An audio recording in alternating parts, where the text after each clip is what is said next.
Hey, what's up? So please go check out the previous parts. Essentially, the favoritism in my mom already existed, and in my dad. And the devil, it's again, he rode that wave and fed it. He gave it steroids and made it now psychopathic, essentially.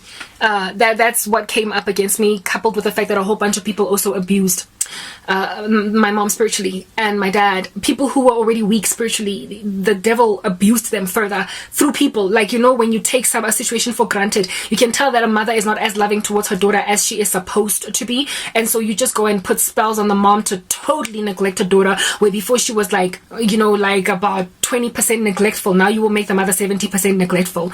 The world is full of opportunists like that. Anyway, whatever, that's what happened with me in my case and my circumstance. Only one person in my family did a complete 180 of change, where they went from good to exceptionally evil, in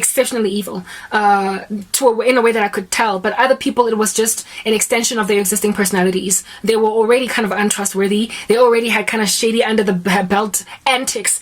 Only one person did a 180, and that person I actually have been the most prayerful over, because she got that way by complete demon possession due to invitation into a secret society that made her a completely new human being. It's like she went in there. Remember the former CEO that I told you about at MTN Zunaid? How he went in a really jocose man, and the next thing he did a 180, he changed. It's like he was recruited into something dark and then he changed. Yeah, I have a family member that changed like that.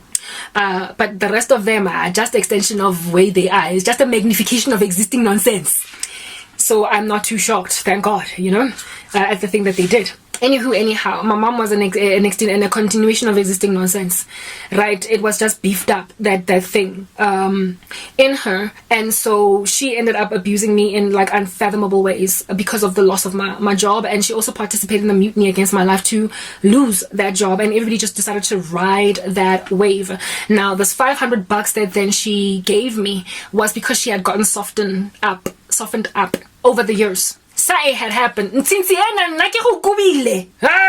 Something had happened, and she agreed to fund my ways. But now she's approaching retirement and whatnot. And one day she flat out came and told me, I'm stopping giving you the 500 rand zena.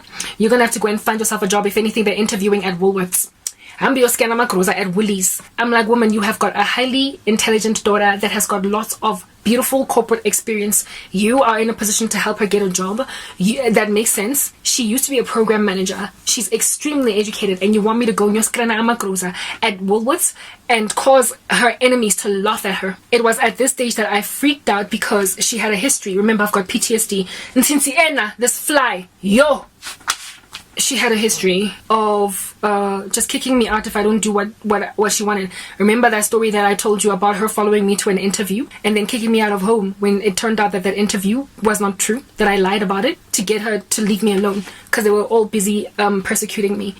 Guys, I had still that fear that she was in that mode, right? Because I didn't trust that she was transformed or changed or different or less harsh towards me. So when she told me, Ore, you better find a plan to start making money, or like, I expected her to be like, oh, get out of my house. So I got scared, and I was like, you know what? I don't care that I'm scared right now, that if I go back to my ministry, that she might kick me out of home due to me uploading content again on social media, because she blocked me entirely from doing that and said that I would find myself homeless if I continued in this fashion.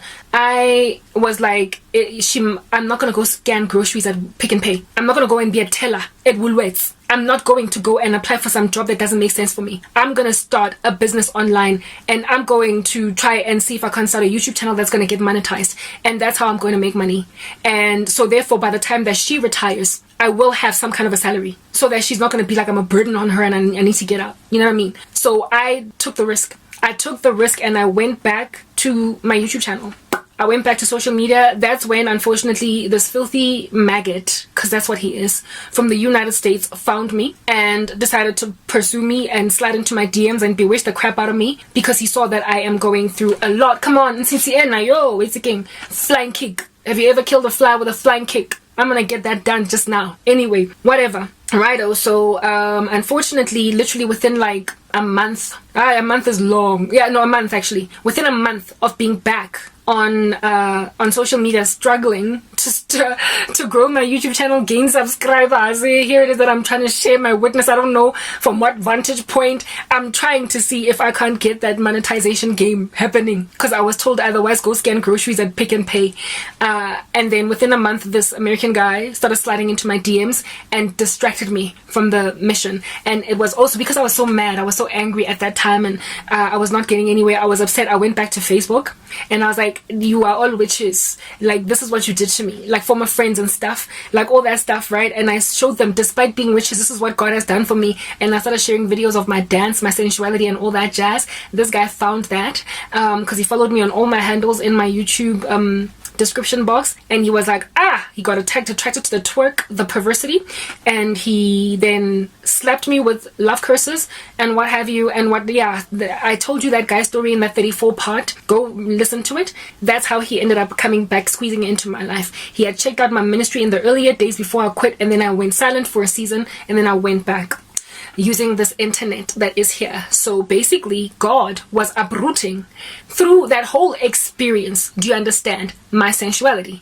He was telling me, Karabo, now's the time for you to clean up your act. I'm not going to allow you to get seen by people until you've cleaned up your ministry. You've gone through a lot, I understand, but I don't want people misinterpreting you for an immoral woman. Basically, like Hannah, you are my servant. I've chosen you for a job, and I indeed desire that you should get out of this darkness, but there are things you must uproot out of you before you will come back, because then you're going to end up some kind of a false disciple, telling people things that I have not spoken, or telling people things that I have spoken but not being easily takeable seriously. Like, I literally use that as a sentence.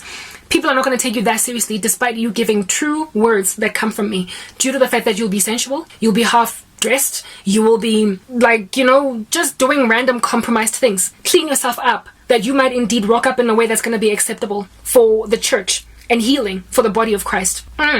Share your witness only at that stage. Mtsanam, daughter of mine. Do it, you child of me. I go wreak havoc in your life until you do it. I will allow Satan to sift you like wheat if you don't do it properly. So I was like, oh God, okay, fine. But what does it look like to not be sifted like wheat though? And so it's taken a whole bunch of time. Not so much a whole bunch of time. It's been more like months, but it's felt like this past year. Ooh, it's not even a year yet. I returned to YouTube about 6 months ago. It feels like it's been 10 years, the way that I have been under so much spiritual attack. As in murder. Hey, she wrote, man, she wrote, man, she wrote. I don't know how many death curses I have endured in the past 6 months alone in comparison to the past.